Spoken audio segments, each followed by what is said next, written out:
YTN FM. 네, 뉴스 정면 승부 3라운드입니다. 앞서 2라운드에 나갔던 금요 시사 퀴즈 다시 한번 말씀드리겠습니다. 국보 제83호인 이 문화재가 드디어 미국 뉴욕의 메트로폴리탄 박물관에서의 전시가 결정됐습니다. 이 문화재의 이름은 무엇일까요? 가 질문입니다. 1번 원각사지 10층 석탑, 2번 숭례문, 3번 북한산 신라 진흥왕 순수비, 4번 금동미륵 보살 방가 사유상. 네, 정답을 아시는 분은요. 짧은 문자는 50원, 긴 문자는 100원의 유료 문자인데요. 휴대전화 우물정 0945번으로 보내주시면 5쌍을 선정해서 뮤지컬 위대한 슈퍼스타 공연 티켓을 드리겠습니다. 네, 힌트 하나 더 드리면요. 가져가려면 좀 가볍고 작아야 되지 않을까 생각되네요. 계속해서 퀴즈 관련 문자 많이 들어오고 있는데요. 9561님입니다. 우리나라 국보를 세계에 널리 알릴 수 있는 좋은 기회네요. 너무 자랑스럽습니다. 2429님인데요. 아주 기분 좋은 소식이네요. 자랑스러운 우리 문화유산이 외국에서도 사랑받을 수 있도록 최선의 관리 부탁드립니다. 네, 많은 분 문자 주셨는데요. 네, 감사합니다. 뉴스 정면 승부 3라운드, 네, 잠시 뒤에 스포츠 뉴스 그리고 경제 뉴스 짚어보고 이어서 새 남자의 정치 수다 이어가도록 하겠습니다.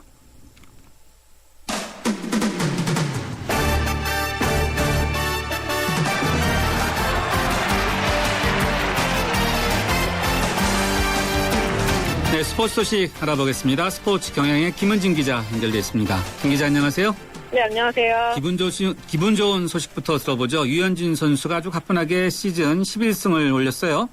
네, 오늘 세인트루이스전에 선발 등판했는데요. 5이닝 5피안타 7탈삼진 1실점으로 잘 던졌습니다. 4대1로 앞선 8회 초에 타석에서 대타로 교체됐는데 다저스가 5대1로 이기면서 유현진 선수가 시즌 11승을 거뒀습니다. 11승은 지금 커쇼가 10승이기 때문에 다저스 팀 내 최다승 투수가 이제 됐고요. 오늘도 4회에 안드레이 디어 수비 실책이 나와서 동점을 내줬는데 5회에 포수로 류현진 선수와 호흡을 맞추는 AJ 엘리스가 3점 홈런을 치면서 4대1로 앞서줘서 류현진 선수 어깨를 가볍게 해줬습니다. 전반기 막판에는 좀 부진했던 모습이 있었는데 완전히 이제 회복을 한 것 같고요. 오늘도 1실점 1개 비자택 수비 실책 때문이었기 때문에 비자택이었는데 현재 언론에서는 세인트루이스가 류현진한테 한 점을 얻어낸 것도 이거 되게 행운이다, 운이 좋았다 이렇게 얘기를 하면서 류현진 선수의 완벽한 투구를 칭찬하고 있습니다. 지금 류현진 선수 승률이 무려 7, 8푼 6리입니다. 10번 나오면 거의 8번을 이긴다는 얘기인데요. 역대 다저스 투수 가운데서 지금 최고 승률을 기록하고 있고요. 류현진 선수 특히 오늘 방어율도 3점대였는데 3.15였는데 2.99까지 낮췄습니다. 경기 마치고 다시는 3점대로 올라가지 않겠다. 2점대 방어율을 지키겠다고 했는데요. 이 신인왕 경쟁을 또 하려면 승수도 중요하지만 가장 중요한 게 방어율이기 때문에 지금 경쟁 상대들이 모두 2점대입니다. 그래서 류현진 선수도 앞으로 2점대 방어율을 좀 유지하면서 좀 더 낮출 필요가 있을 것 같습니다. 네. 신인왕은 어떨까요? 지금 굉장히 어떻게 잘 던지고 있어서 지금 승수가 워낙에 지금 잘 쌓고 있어서 지금 승률로 계산을 해보면 아마 이 페이스면은 만약에 류현진 선수가 이 페이스로 계속 간다면 17승, 8승까지도 할 수 있게 될 것 같거든요. 앞으로 어떻게 될지 모르겠지만 네, 그렇게 되면 승수에서도 일단 굉장히 유리해지고요. 오늘 현재 언론에서 1, 2, 3, 4순위 이런 식으로 나눴는데 류현진 선수는 아직은 3, 4순위 정도로 보이고 있습니다. 가장 강력한 상대는 아마 팀 내 타자, 푸이그 선수인 것 같은데요. 내셔널리그가 지금 신인왕이 대부분 2000년대 들어서 타자들이 주로 받았습니다. 투수가 특히 선발 투수가 신인왕 되기가 굉장히 어려운데요. 류현진 선수가 올해 유난히 또 잘해주고 있기 때문에 또 팀 성적도 괜찮기 때문에 푸이그만 잘 견디려면 좀 가능성이 있지 않나 싶습니다. 네, 팀 내에서의 선의의 경쟁이네요. 네. 네. 이번엔 박지성 선수 소식 좀 전해주시죠. 네, 어제 아인토벤이 박지성 선수 영입을 이제 구단 자체에서 공식적으로 발표했고요. 박지성 선수는 잉글랜드 QPR을 떠나서 이제 아인토벤 선수단에 합류했습니다. 오늘 네덜란드 신문과 인터뷰가 나왔는데 여기서 이제 박지성 선수가 직접 밝힌 아인토벤에 오게 된 가장 중요한 이유는 선수 시절에 함께 뛰어서 나를 잘 아는 코코 감독이 있기 때문이다. 이런 얘기도 했고요. 메뉴에서 많은 경험을 쌓았기 때문에 우승 경험도 있고 그래서 우승하는 법을 알려주는 게 이 팀에서 내 임무인 것 같다. 잉글랜드 리그에서 뛴 경험을 이 아인토벤 선수들 복귀를 했기 때문에 어떻게 보면 후배들인데요. 이 선수들한테 전수해주겠다는 각오도 드러냈습니다. 지금 임대로 공식 이적은 했는데 네덜란드에서 이제 뛰어도 된다라는 이 노동 허가서가 필요합니다. 워크 퍼밋이라고 하는데 이걸 발급받아야 되기 때문에 당장 아인토벤 경기가 10일에 있는데요. 내일 있는데 이 경기에는 박세영 선수가 출전할 수 없고요. 아마 18일 날 열리는 그 네덜란드 리그 3라운드 경기에서 아마도 아인토벤 복귀전을 치를 수 있을 것 같습니다. 일주일 뒤네요, 그러니까. 네. 예. 알겠습니다. 오늘 스포츠 소식 여기까지 듣겠습니다. 고맙습니다. 네, 감사합니다. 네, 지금까지 스포츠 경향의 김은진 기자였습니다. 금요일 저녁 교통 상황 어떤지 좀 알아보겠습니다. 박화영 캐스터. 예, 금요일 저녁을 안 그래도 더운데 차량 열기로 더 더워지는 시간을 보이고 있습니다. 지금 강변북로나 올림픽대로 차들이 많이 들어차 있는데요. 먼저 강변북로 통해서 일산에서 구리 쪽으로 나가는 길, 서강대교에서 동호대교까지 긴 정체되고 있고요. 일산 쪽으로 들어가는 길도 동호대교에서 난지도 일대까지 가다서다 천천히 가고 있습니다. 동부간선도로 남부구간 청담대교 쪽으로는 아직 전시간 있었던 사고가 아직 정리되지 않았습니다. 남단에서 북단 쪽으로 2차로 막아놓고 사고 정리 작업하고 있고요. 이 여파로 분당 수서로가 복정에서 탄천 1교까지 계속 밀리고 있습니다. 오늘 고속도로 위로도 이동량이 상당히 많습니다. 서해안 고속도로 통해서 서울 쪽으로 이동하는 길도 서해대교에서 서평택까지, 화성휴게소에서 비봉까지, 비봉에서 용담터널, 순산터널에서 안산분기점, 일찍에서 금천까지 평소보다 긴 정체를 보이고요. 반대 목포 쪽으로는 비교적 수월한데 금천 일대로 주춤합니다. 뉴스 정면 승부 교통정보였습니다.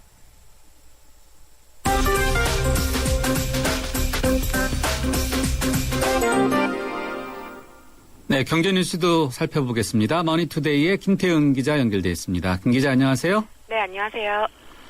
네, 많은 분들이 지금 세금 때문에 화가 많이 났는데 정부는 확정해놓고 정치권은 어쩔 줄을 몰라 하는 것 같은데 어떻게 될 것 같아요? 네. 정부는 고소득층이 상대적으로 유리한 소득공제를 세액공제로 바꿔서 고소득층의 세금 부담을 올렸다. 이렇게 세법 개정안의 취지를 밝혔습니다만 고소득층뿐만 아니라 월급소득자들이 집중돼 있는 연봉 소득 구간에서도 세금이 늘어나서 월급쟁이의 유리지갑에 정부가 손을 댄다는 비판이 나오고 있습니다. 그러자 민주당은 중산층과 월급쟁이에 대한 세금 폭탄이라며 세법 개정안을 대대적으로 손보지 않으면 국회에서 통과시킬 수 없다고 강경하게 맞섰습니다. 정부와 새누리당 측은 연봉 3,450만 원에서 70만 원 미만 중간소득층으로 볼 수 있는 이 소득 구간의 경우에는 연 16만 원 정도의 세부담이 느는데 월 13,000원 정도 늘어나는 거기 때문에 세금 폭탄이란 비난은 잘못됐다고 반박을 했습니다. 그렇지만 중산층 근로소득자들이 여론 향배를 주도하는 집단이라는 점에서 여권도 이들의 반발을 외면할 수가 없는 모양입니다. 새누리당은 앞으로 국회 입법 과정에서 세금 부담을 완화하는 방식을 검토하겠다고 밝혔습니다. 네, 정부가 확정했는데 새누리당이 같은 여권에서 좀 완화하겠다고 네. 그런 모양새네요. 네, 당정 간에 충분한 협의가 안 되었나 보죠. 좀 네. 납득이 안 가는 건데. 다음은 이 조세 피난 문제 좀 짚어보죠. 스위스계 투자은행이죠. UBS. UBS가 조세 피난처에서 한국인의 유령 회사 설립을 가장 많이 중개한 그런 은행으로 이렇게 나타났다고요? 네, 세계적인 투자은행인데요. 조세 피난처 관련 탐사 보도를 하고 있는 뉴스타파는 오늘 그 조세 피난처의 유령 회사를 설립한 한국인들이 가장 많이 이용한 중개업체가 싱가포르와 홍콩에 위치한 UBS라고 밝혔습니다. 369개의 유령 회사 중에 31개를 UBS가 중개를 했습니다. 이 중에는 최은영 한진해운 회장과 박효상 가블오토텍 회장 등 유명 기업인들도 있었습니다. 이들은 UBS의 프라이빗 뱅킹 서비스를 이용을 해서 국외 비밀 계좌를 운용한 것으로 전해졌습니다. UBS에 이어서 홍콩 소재의 여계법인 설립업체인 컴퍼니킷과 독일계 투자은행인 도이치방크, 싱가포르의 최대 은행인 DBS 등이 한국인들의 여계 탈세를 도왔던 것으로 나타났습니다. 이들은 비밀 계좌를 만들어줬을 뿐만 아니라 차명주주를 내세워주는 식으로 탈세를 적극 도왔다는 지적입니다. 따라서 탈세 당사자뿐 아니라 이렇게 여계 탈세를 기술적으로 지원해주는 은행과 로펌, 세무법인에 대한 제재도 필요하다는 주장이 나오고 있습니다. 로펌, 세무법인이 오히려 이렇게 탈세를 지원해주는 그런 기관으로 이용되고 있다는 그런 거네요. 그러니까. 탈세를 마케팅으로 이용하고 있다는 그런 예. 말입니다. 네. 다음에는 부동산 문제 좀 들려주시죠. 전세 대란으로 전세 자금이 폭증하고 있다고요? 네. 전세 대출이 상반기에 총 25조 5천억 원을 기록을 했는데요. 작년에 비해서 22.8%나 급증을 했습니다. 전세값이 폭등하면서 전세자금 대출 역시 같이 늘어나는 모양새인데요. 또 전세자금 대출 금리가 워낙 저렴해서 대출이 증가하는 원인도 되고 있다는 지적입니다. 특히 일각에서는 전세 가격을 은행권에 떠받치고 있다는 지적이 나올 정도로 정부가 전세 대란 대책으로 금융 지원에 치중하면서 대출 의존도를 높이고 있다고 그런 지적이 나오고 있습니다. 현재 주택 매매가가 하락하고 전세값이 치솟으면서 깡통 전세가 급증하고 있는데요. 여기에 전세 대출에 의존한 서민들의 신용 대란으로 이어지는 이른바 전세 포화 문제까지 심화될 수 있다는 우려가 나오고 있습니다. 예, 알겠습니다. 하우스 포어에 이어서 전세 포어 문제까지 심화될 수 있다. 네, 오늘 경제뉴스 여기까지 듣겠습니다. 고맙습니다. 감사합니다. 네, 머니투데이의 김태은 기자였습니다. 네, 앞서 2라운드에서 함께한 지휘자 장한나 씨와 관련한 청취자분들의 의견 문자 참 많이 들어왔습니다. 2696님인데요. 장한나 씨 인터뷰 정말 인상 깊었습니다. 설명도 아주 잘하시고 음악만을 생각하며 몰입하는 그 마음과 음악에 대한 가치관이 잘 전달된 것 같습니다. 7564님인데요. 음악을 하는 사람은 음악에 대한 멋이 아니라 음악 그 자체만 생각하며 좋은 음악을 위한 음악인이 돼야 한다던 말. 그 말이 정말 와닿았습니다. 기회가 되면 연주에 꼭 가보고 싶네요. 라고 전해주셨습니다. 휴대전화 우물정 0945번으로 여러분들의 다양한 의견 듣고 있습니다.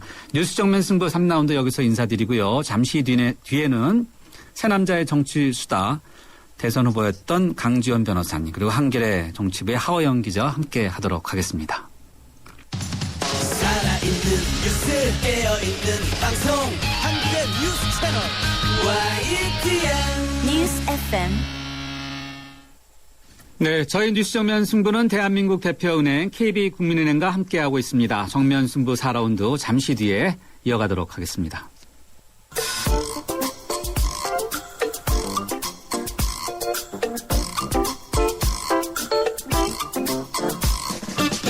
세 남자가 만났다. 세 남자의 정치 수다. 네, 매주 금요일 저녁 여러분과 함께 또 여기 나오신 분들과 함께 편하게 수다 떠는 시간입니다. 한 주간 정치권 뉴스 살펴보고 다음 주 정치권도 전망해보는 세 남자와 함께하는 정치 수다입니다. 청취자분들도요. 네, 술자리에서 하시지 마시고요. 우리 정치권에 하고 싶은 말들 편하게 짧은 문자는 50원, 긴 문자는 100원에 유료 문자인데요. 휴대전화 우물정 0945번으로 보내주시면 술자리에 가시기 전에 미리 한번 연습 한번 하시고 가시면 어떨까 싶습니다. 지난 18대 대선 후보였던 강지원 변호사님 그리고 한겨레 정치부의 하호영 기자 함께하고 있습니다. 두 분 안녕하세요. 안녕하세요. 네. 날씨가 아주 무더운데. 네, 너무 덥습니다. 예, 우리 강 변호사님이 좀 눈이 좀 안 좋으셔갖고 예.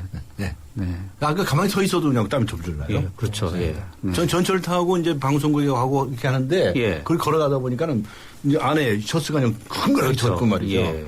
예, 하여튼 이 날씨도 더운데 이 정치권도 아주 뜨겁습니다. 지금. 네. 하호영 기자는 반바지를 입고 오셨는데. 네.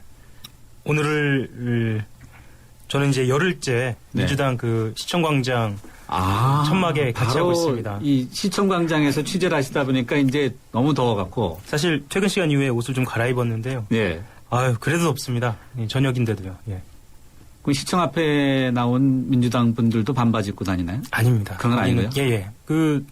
거기도 당사니까요. 네. 다 격식을 차립니다. 아, 그래요? 네. 기자들도 격식을 차리고요. 아, 그래요? 그래요? 예, 네. 그래도 제가 한번 가보니까 별로 많이들 안 계시던데 다른 곳에 시원한 데 있다가 필요할 때만 나오시는 것이 아닌가라고 생각하는데 민주당 분들이 또 이렇게 반박할지 모르겠는데 강 변호사님 우리 정치권 이번 주 어떻게 평가하세요? 아, 글쎄, 매주 이 시간만 되면 우리 김상우 선생님은 맨날 점수 매기라고 하고. 예. 네. 저는 자꾸 좀 너무 좀 고약하다고 생각을 합니다. 네. 맥이라는 게. 예. 맥일 게 없나요? 아니, 그게 아니고 제가 너무 미안해서 그래요. 아. 왜냐면 보나마나 또 빵점이라고 할 테니까. 0000 영의 행진. 예. 또 빵점 하자니까 너무 죄송하지 않습니까? 한번 네. 점수 많이 주신 적 있었어요. 그때 입법 많이 했던 적 있죠. 그때 여야가 기억이 모처럼 나요. 머리를 예. 맞대고서 네. 법안을 막 통과시키고 그랬어요. 네. 그러니까 얼마나 이쁩니까? 네. 그거 칭찬해 줘야죠. 이번 주는 근데 전혀 지금 다르죠. 보세요. 민주당은 드디어 이제 길바닥으로 나가지 않았습니까? 예. 그렇지 않습니까? 네.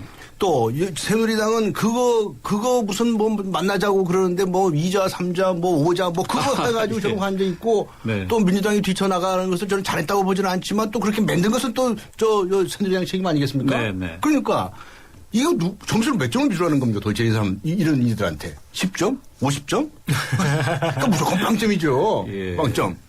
우리 하야 하 기자님 뭐 드실지 모르시죠. 네. 하영 기자는 어떠세요? 제 고백부터 해야 할 것 같은데요. 고백이요. 지난주에 제가 국정조사 정상화 이번 주까지 안 될 거라고 괜히 장담을 했습니다만 예. 어쨌거나 정상화에 합의했습니다. 그래도 하나는 틀렸는데 하나는 맞았어요. 예, 맞습니다. 촛불 집회 이번 주까지 간다고 언급해 주셨는데. 네. 그렇죠. 50점이면 낙제니까요. 그때도 혹시 이제 반신반의했는데 예. 내일 한다는 거 아니겠어요? 예, 맞습니다. 네. 예. 하영 기자가 그래도 좀 더 노력하겠습니다. 예.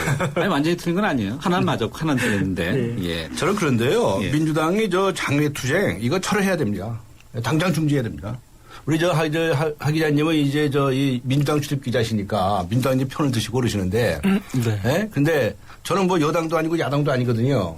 예? 저는 뭐 공평한 사람입니다. 아니 작년에 보시면 아시잖아요. 저는 저 여당 야당 선거 때 끝까지 아무 쪽에도 편들지 않고 끝까지 간 사람 아닙니까? 그런데 이 장외투쟁 이건 당장 중단해야 된다고 저는 생각을 하는 거예요. 왜 그러냐? 이 여야라고 하는 것이요. 이게 무슨 이 부부 관계 비슷한 겁니다.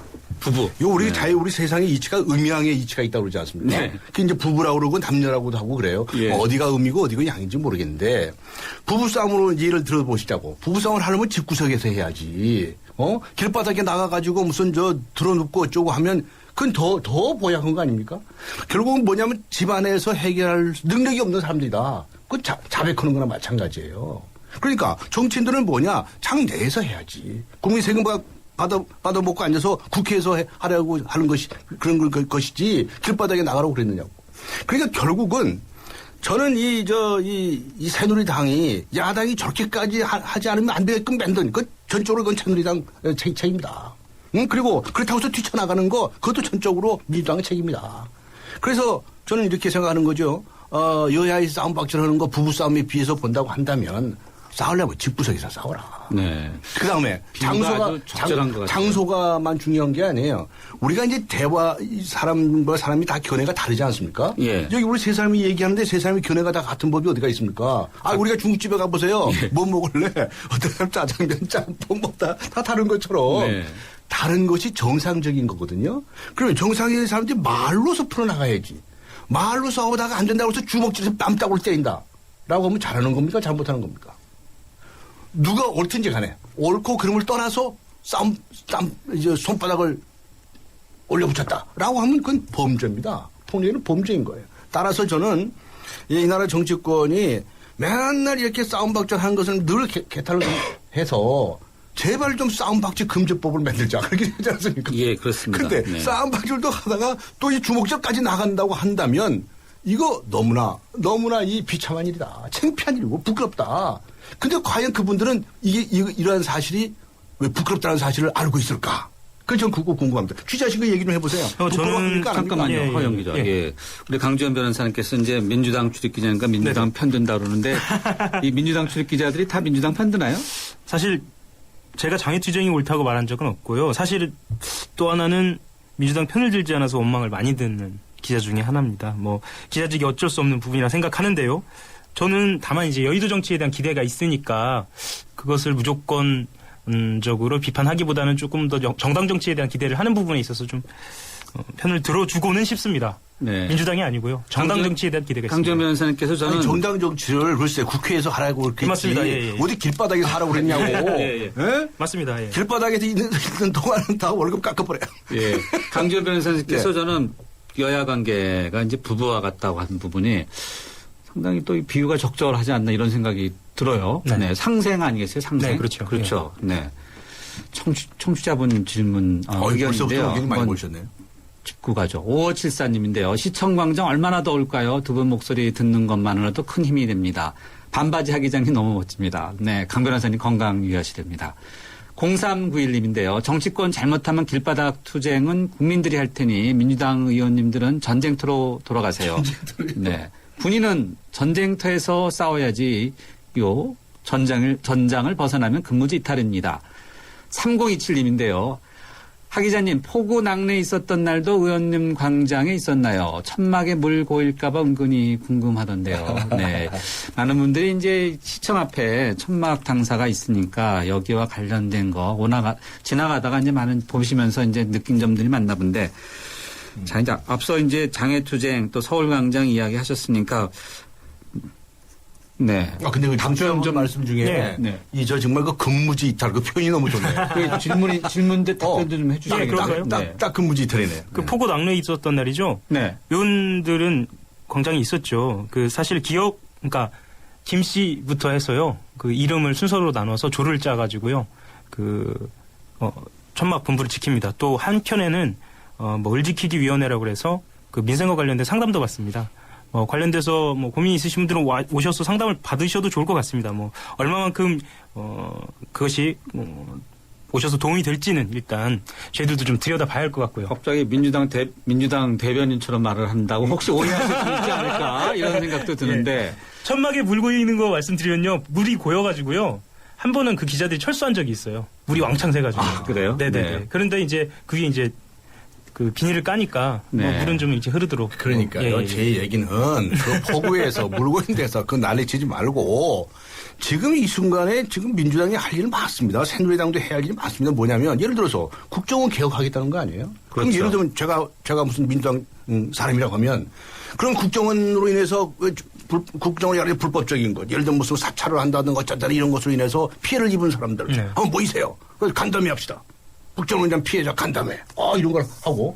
그래야 이제 개선책이 나올 거 아니겠습니까? 그렇죠? 그럼 국정을 개혁하겠다. 예를 들면 국내 파트를 없애느냐 마느냐 이런 얘기가 나오는데 대공 문제하고 그다음에 이 시도 때도 없이 아무 데서 드나드는 이 국정원 직원들이 있어요. 네? 네, 있습니다. 예.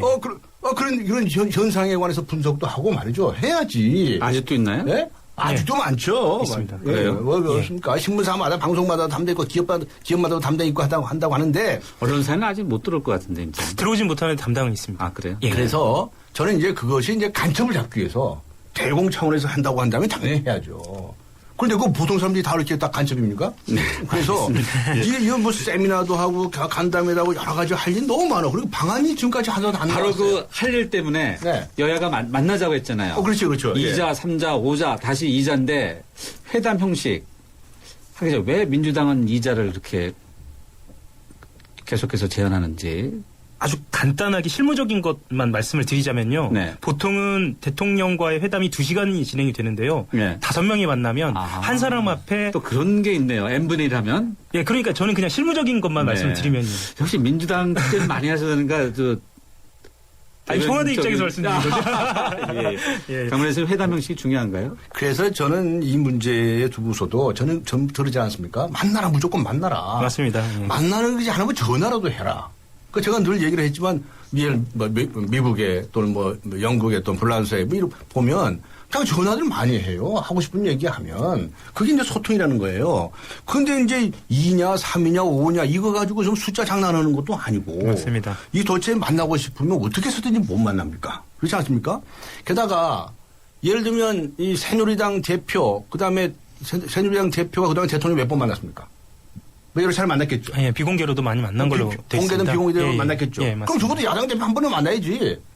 네? 그다음에 야당 대표하고 만나는 이 교섭이 좀 있었대요 또. 흘러나온 얘기가 그러면. 예, 맞습니다. 그런데 그것도 조건이 또 안 맞아갖고 안 된다는 거예요.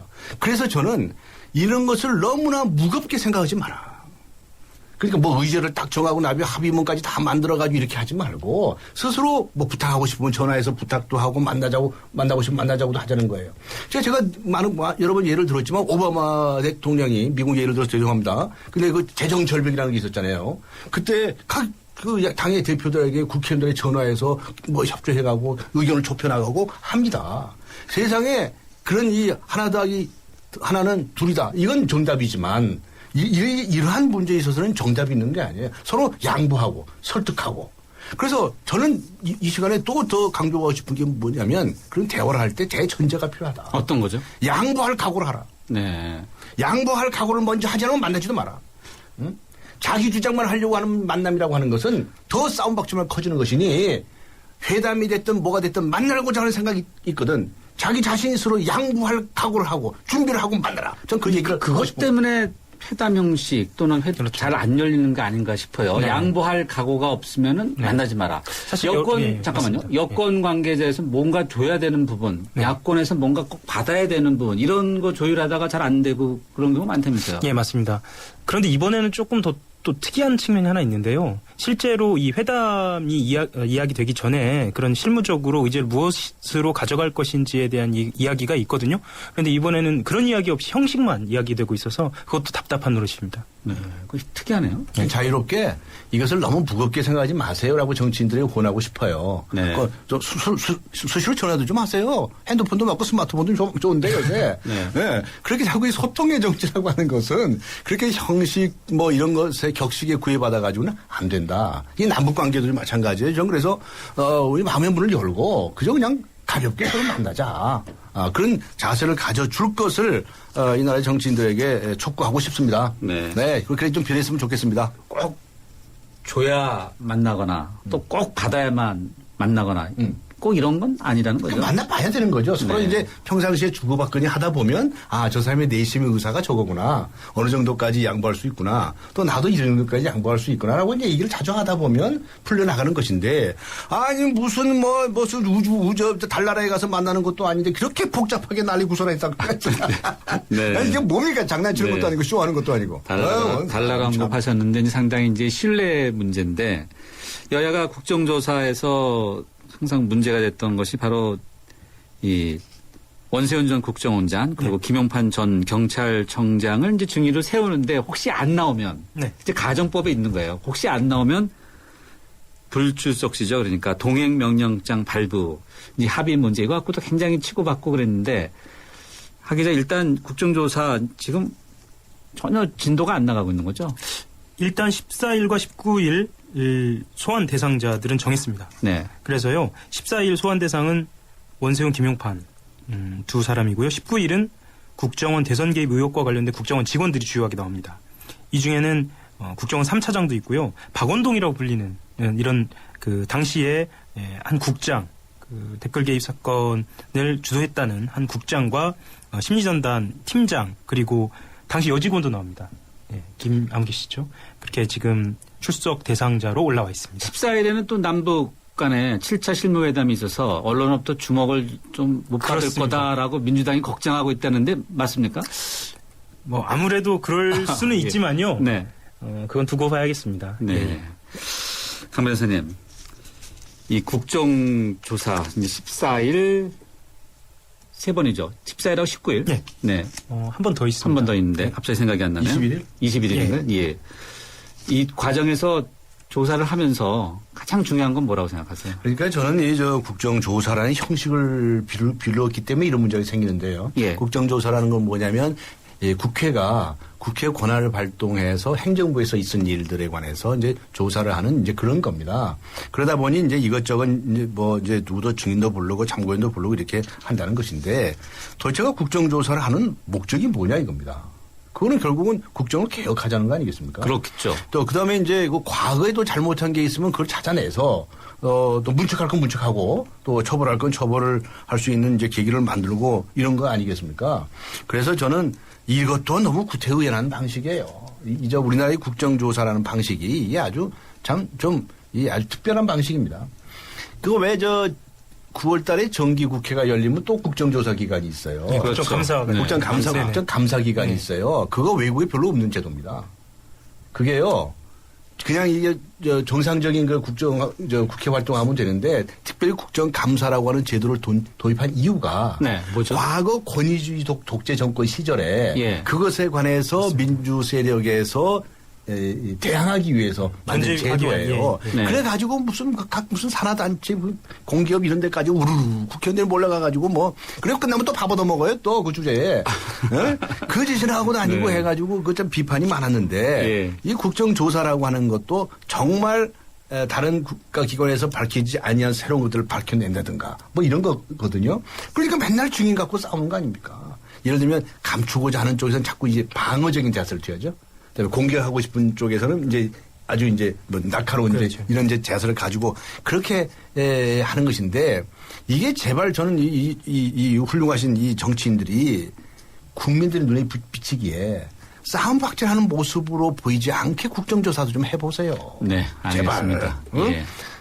국정조사라는 형식을 비로소 하더라도 국민들에게 싸움박질하는 모습으로 보이면 여러분들 양쪽 정당 지지율 둘 다 떨어집니다. 네, 청취자분 또 나도 한 말씀 이렇게 지금 문자 주셨는데요. 1939님입니다. 강 변호사님 말씀에 찬성 한 표 이런 것이 가로에 빠진 것 같은데요. 시민들의 휴식처에 와서 농성하지 말고 국회로 돌아가세요라는 의견이고요.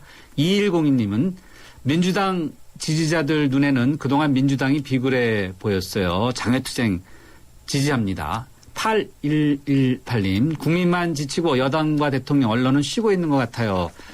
라고 이렇게 의견 주셨습니다. 네, 우리 국민들 여러분들 중에서도 장외투쟁을 지지하신 분이 방금 한 분처럼 네. 있을 겁니다. 그리고 더군다나 지금 사회 분위기가 지금 시민당 사회에서 지금 저 시청 앞에 광장에서 이제 그 매주 말에 이걸 행사를 하고 있지 않습니까? 내일 있죠. 또. 그렇죠. 예. 그리고 그다음에 정당이 이제 민주당이 내일은 이제 가담을 하겠다는 것인데 시민사회에서는 뭐 그런 걸 할 수가 있겠죠. 그럼 시민사회도 정확하게 이제 어떤 목적을 가지고 이제 해야 된단 말이에요. 그런데 이 촛불을 든 이 심리에는 이 지난 대통령 선거에서 야당을 지지했던 분이 48%입니다.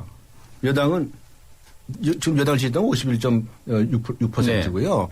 그래서 100만 표 차이였거든요. 예. 지금 이 정권에 대해서 그 당시에 반대했던 분들이 절반에 가깝다는 거예요. 네. 그러니까 만일 그런 심리를 가지고 계속 나간다고 한다면 한 48% 전 국민이 시청과 광주에 나와야죠.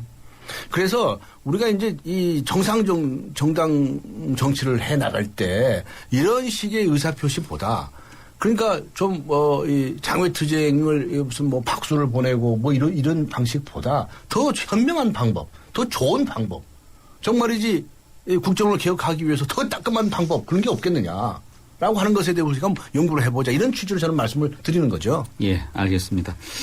항상 보면 이제 경색된 정치 국면이 있을 때 청와대가 많이 꺼내는 것 중에 하나가 이제 인사 아니겠어요? 네, 맞습니다. 인사.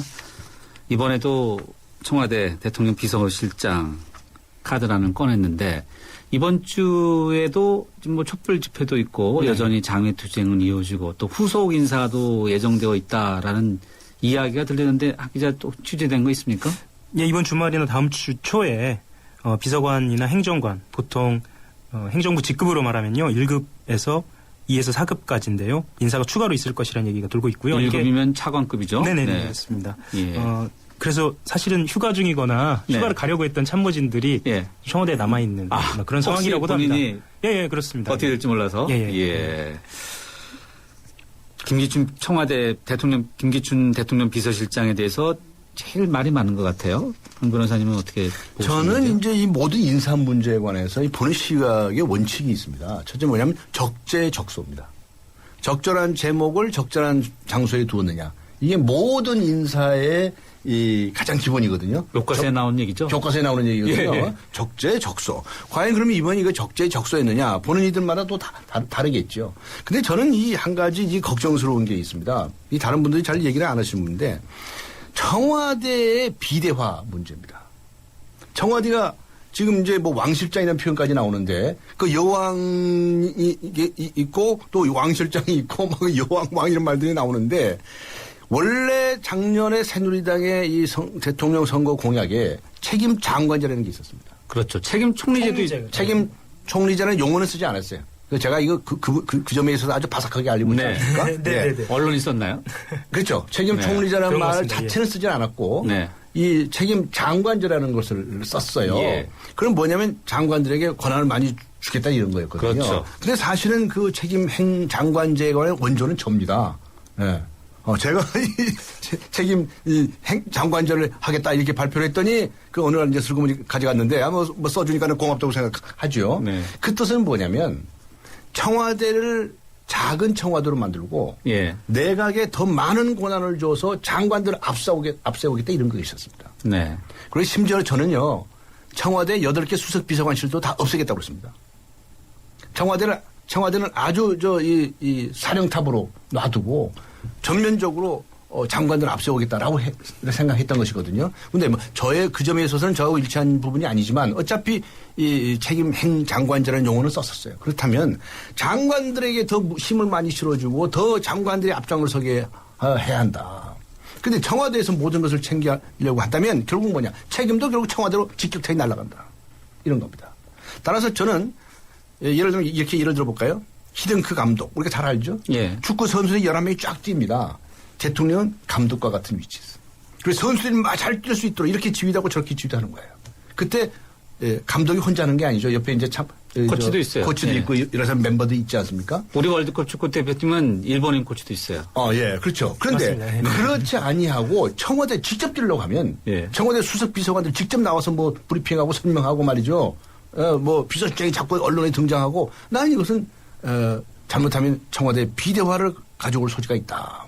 그래서 저는 이 책임 장관제로 당초의 매니페스토 제가 주장하는 매니페스토 정책 공약처럼 책임 장관제로 가는 것이 옳고 지금처럼 만일에 청와대 지나치게 비대해지면 책임 장관이 아니라 맹물 장관들이 될 것이다.